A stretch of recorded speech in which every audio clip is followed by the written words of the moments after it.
Last వీడియోలో bedroom planning and basics గురించి మాట్లాడాం. ఇప్పుడు మెజర్మెంట్స్ అండ్ ప్రాక్టికల్ సైజెస్ గురించి చూద్దాం.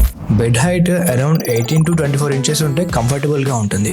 బెడ్ చుట్టూ minimum 2 to 2.5 feet walking space ఉండాలి. సైడ్ టేబుల్స్ కి 1.5 to 2 feet స్పేస్ ఉంటే బెటర్ యూజబిలిటీ ఉంటుంది. వార్డ్రోబ్ డిజైన్ లో డెప్త్ అప్రాక్సిమేట్లీ 2 feet ఉండాలి. అప్పుడే క్లాత్స్ ప్రాపర్ గా ఫిట్ అవుతాయి. హైట్ జనరల్లీ 7 feet వరకు ప్లాన్ చేస్తారు. హ్యాంగింగ్ స్పేస్ వచ్చేసి షర్ట్స్ కోసం 3 feet ఉండాలి అండ్ లాంగ్ డ్రెస్సెస్ కోసం 5 to 6 feet ఉండాలి. డ్రావర్ సైజ్ 6 to 8 ఇంచెస్ ఉంటే డైలీ ఐటమ్స్ కి పర్ఫెక్ట్ గా ఉంటుంది. ఇంకా ఇంపార్టెంట్ ఏంటంటే వార్డ్రోబ్ డోర్స్ ఓపెన్ అయ్యేటప్పుడు బెడ్ కి క్లాష్ కాకూడదు. గ్యాప్ ప్లానింగ్ కరెక్ట్ గా ఉండాలి. డ్రెస్సింగ్ ఏరియా మిర్రర్ ముందు మినిమం 2 feet స్పేస్ ఉంటే కంఫర్టబుల్ గా యూజ్ చేయొచ్చు. Switches and charging points bed దగ్గర 2 to 3 feet హైట్ లో ఉంటే ఈజీ యాక్సెస్ ఉంటుంది. హౌస్ నెక్స్ట్ లో మేము ఇలాంటి ప్రాక్టికల్ డీటెయిల్స్ అన్ని కన్సిడర్ చేసి ఇంటీరియర్స్ డిజైన్ చేస్తాము.